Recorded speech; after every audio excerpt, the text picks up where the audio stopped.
राज सूर्य यज्ञ की पूर्ति और दुर्योधन का अपमान। राजा परीक्षित, भगवान श्री कृष्ण, अजात शत्रु, धर्मराज युधिष्ठिर राज सूर्य यज्ञ महोत्सव को देख जितने मनुष्य, नरपति, कृष्ण मुनि और देवता आदि आए थे वे सब आनंदित हुए, परंतु दुर्योधन को बड़ा दुख, बड़ी पीड़ा हुई। यह बात मैंने आपके मुख से सुनी है, भगवान आप कृपा करके इसका कारण बताइए। श्री सुखदेव जी महाराज ने कहा, परीक्षित, तुम्हारे दादा युधिष्ठिर बड़े महात्मा थे और उनके प्रेम बंधन से बंधकर सभी बंधु बांधवों ने राजसूर्य यज्ञ में विभिन्न सेवा कार्य स्वीकार किया था। भीमसेन भोजनालय की देखरेख करते थे और दुर्योधन कोषाध्यक्ष थे। सहदेव अभ्यागतों का स्वागत सत्कार करने में नियुक्त थे और नकुल विविध प्रकार की सामग्री एकत्रित करने के लिए काम देखते थे और अर्जुन गुर्जनों की सेवा शुश्रूषा करते थे और स्वयं भगवान श्री कृष्ण आए हुए अतिथियों के पांव पखारने का काम करते थे और देवी द्रौपदी भोजन परोसने का काम करती थी और उद्धार शिरोमणि कर्ण खुले हाथों से दान किया करते थे और परीक्षित इसी प्रकार सात्यकी, विकर्ण और हार्दिके, विदुर, भूरिश्रवा आदि बाहिक के पुत्र और संत गण आदि राज सूर्य यज्ञ में विभिन्न कर्मों में नियुक्त थे और वे सबके सब वैसा ही काम करते थे जिससे महाराज युधिष्ठिर का प्रिय और हित हो।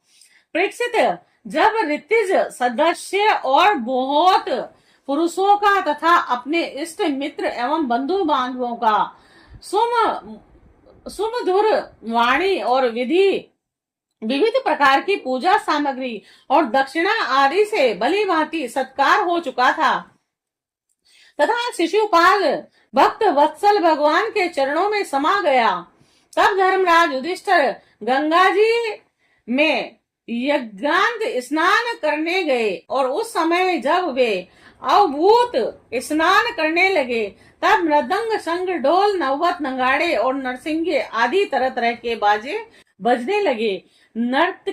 नर्तकियां आनंद से झूम झूम कर नाचने लगी, झुंड के झुंड गवैये गाने लगे और वीणा, बांसुरी और झांझ मजीरे बजने लगे और इनकी तुमुल ध्वनि सारे आकाश में गूंज गई। सोने के हार पहने हुए यदु, संजय, कुंभोज, कुरु, केकई और कौशल देश के नरपति रंग बिरंगी ध्वजा पताकाओं से युक्त और खूब सजे धजे गजराजों, रथों, घोड़ों और सुसज्जित वीर सैनिकों के साथ महाराज युधिष्ठिर को आगे करके पृथ्वी को कपाते हुए चल रहे थे। यज्ञ के समय ऋतिज और बहुत से श्रेष्ठ ब्राह्मण वेद मंत्रों का ऊंचे स्वर से उच्चारण करते हुए चले और देवता, ऋषि, पितर, गंधर्व आकाश से पुष्पों की वर्षा करते हुए उनकी स्तुति करने लगे।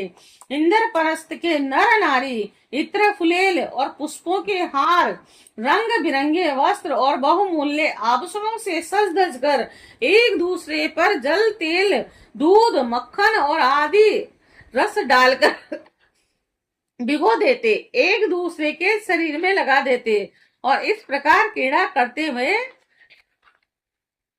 चलने लगे।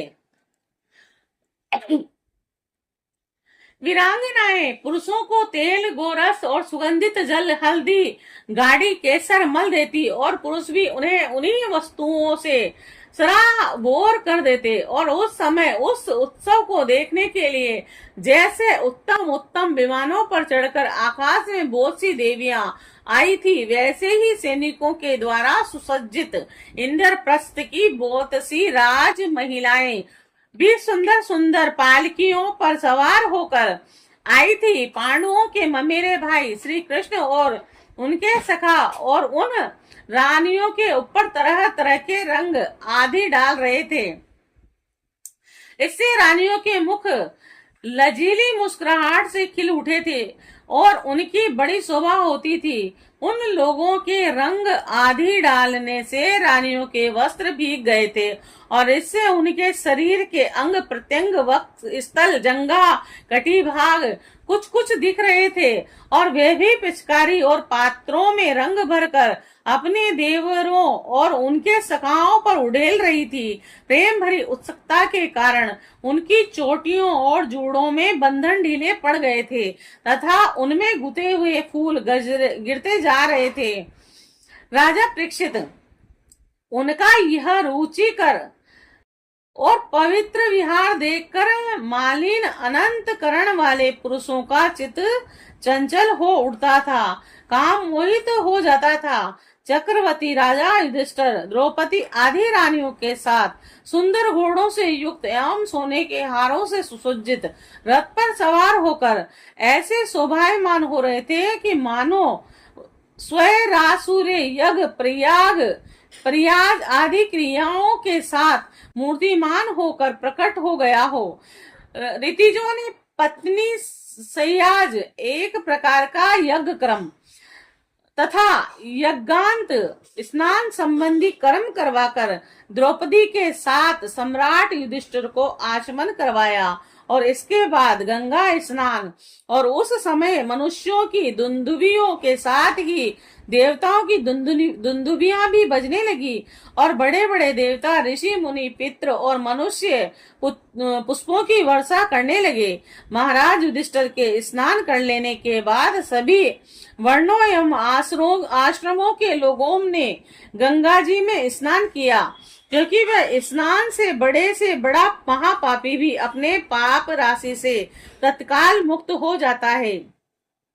तदंतर धर्मराज युधिष्ठिर ने नई रेशमी धोती और दुपट्टा धारण किया तथा विविध प्रकार के आभूषणों से अपने को सजा लिया और फिर ऋतिज सदस्य ब्राह्मण आदि को वस्त्र भूषण दे देकर उनकी पूजा की। और महाराज युधिष्ठिर भक्त प्रायण थे और उन्हें सब में भगवान के ही दर्शन होते और इसीलिए वे भगवान, बंधु, कुटुंबी और नरपति, इष्ट मित्र, हितैषी और सभी लोगों की बार बार पूजा करते। और उस समय सभी लोग जड़ाऊ, कुंडल, पुष्पों के हार और पगड़ी, लंबी अंगरखी, दुपट्टा आदि मणियों के बहुमूल्य हार पहनकर देवताओं के समान शोभायमान हो रहे थे। स्त्रियों के मुखों की भी दोनों कानों के कर्णफूल और घुंघराली अलकों से शोभा हो रही थी और मालूम हो रहा और तथा उनके कटी भाग में सोने की करदनियां तो बहुत ही भली मालूम हो रही थी। और राजा परीक्षित जी, राज सूर्य यज्ञ में जितने लोग आए थे, परम शीलवान, सत्विज और ब्रह्मवादी सदस्य, ब्राह्मण, क्षत्रिय, वैश्य, शूद्र, राजा, देवता, ऋषि, मुनि, पितृ तथा अन्य प्राणी अपने अन्यायियों के साथ लोकपाल, इन सब की पूजा महाराज युधिष्ठिर ने की। और सबके बाद वे लोग धर्मराज से अनुमति लेकर अपने अपने निवास स्थान को चले गए। और परीक्षित जी, जैसे मनुष्य अमृत पान करते करते कभी तृप्त नहीं हो सकता, वैसे ही सब लोग भगवत राज ऋषि युधिष्ठिर के राज सूर्य महायज्ञ की प्रशंसा करते करते तृप्त नहीं होते। और इसके बाद धर्मराज युधिष्ठिर बड़े प्रेम से अपने हितैषी, सुहृद संबंधी, भाई बंधुओं और भगवान श्री कृष्ण को भी रोक लिया, क्योंकि उन्हें उनके बिछुने की कल्पना से ही बड़ा दुख होता था। और परीक्षित, भगवान श्री कृष्ण ने यदुवंशी वीर साम आदि को द्वारकापुरी भेज दिया और स्वयं राजा युधिष्ठिर की अभिलाषा पूर्ण करने के लिए, उन्हें आनंद देने के लिए वहीं रह गए। इस प्रकार धर्मनंदन महाराज युधिष्ठिर मनोरथों के मान समुद्र को जिसे पार करना अत्यंत कठिन है, भगवान श्री कृष्ण की कृपा से अनायास ही पार कर गए और उनकी सारी चिंताएं मिट गई। एक दिन की बात है कि भगवान के परम प्रेमी महाराज युधिष्ठिर के अंतपुर की सौंदर्य संपत्ति और राजसूर्य यज्ञ द्वारा प्राप्त महत्व को देखकर दुर्योधन का मन डाह से जलने लगा। दुर्योधन का अपमान। परीक्षित, राजा परीक्षित जी, पांडवों के लिए मय दानव ने जो महल बना दिए थे उनमें नरपति, दैत्यपति और सुरपतियों की विविध विभूतियां तथा श्रेष्ठ सौंदर्य स्थान स्थान पर शोभायमान था। और उसके द्वारा राज रानी द्रौपदी अपने पतियों की सेवा करती थी। उस राजभवन में उन दिनों भगवान श्री कृष्ण की सहस्त्रों रानियां निवास करती थी। और नितंब के भारी भार के कारण जब वह उस राजभवन में धीरे धीरे चलने लगती थी, तब उनके पायजेब की झनकार चारों ओर फैल जाती थी। और उनका कटी भाग बहुत ही सुंदर था तथा उनके वक्ष स्तर पर लगी हुई केसर की लालिमा से मोतियों के सुंदर श्वेत हार भी लाल लाल जान पड़ते थे। और कुंडलों की और घुंघराली अलकों की चंचलता से उनके मुख की शोभा और भी बढ़ जाती थी। यह देखकर दुर्योधन ने हृदय में बड़ी जलन होती। और परंतु सच पूछो तो दुर्योधन का चित्त द्रौपदी में आसक्त था और यही उसके जलन का मुख्य कारण था। एक दिन राजाधिराज महाराज युधिष्ठिर अपने भाइयों, संबंधियों एवं अपने नयनों के तारे परम हितैषी भगवान श्री कृष्ण के साथ मैं दानव की बनाई हुई सभा में स्वर्ण सिंहासन पर देवराज इंद्र के समान विराजमान थे। और उनकी भोग सामग्री, उनकी राज्य लक्ष्मी ब्रह्मा के ऐश्वर्य के समान थी। और बंदीजन उनकी स्तुति कर रहे थे। उसी समय अभिमानी दुर्योधन अपने दुशासन आदि भाइयों के साथ वहां आया। और इसके सिर पर मुकुट, गले में माला और हाथ में तलवार थी। परीक्षित जी, वह क्रोध वश द्वारपालों और सेवकों को चिढ़ रहा था। और उस सभा में मैं दानव ने ऐसी माया फैला रखी थी कि दुर्योधन ने उनसे मोहित हो स्थल को जल समझकर अपने वस्त्र समेट लिए और जल को स्थल समझकर उसमें गिर पड़ा। और उसको गिरते देखकर भीमसेन, राजरानियां तथा दूसरे नरपति हंसने लगे। यद्यपि युधिष्ठिर उन्हें ऐसा करने से रोक रहे थे, परंतु प्यारे परीक्षित, उन्हें इशारे से कृष्ण का अनुमोदन प्राप्त हो चुका था। और इससे दुर्योधन लज्जित हो गया और उसका रोम रोम क्रोध से जलने लगा। जब वह अपना मुंह लटकाकर चुपचाप सभा भवन से निकलकर हस्तिनापुर चला गया। इस घटना को देखकर सत्पुरुषों में हाहाकार मच गया और धर्मराज युधिष्ठिर का मन भी कुछ खिन्न सा हो गया।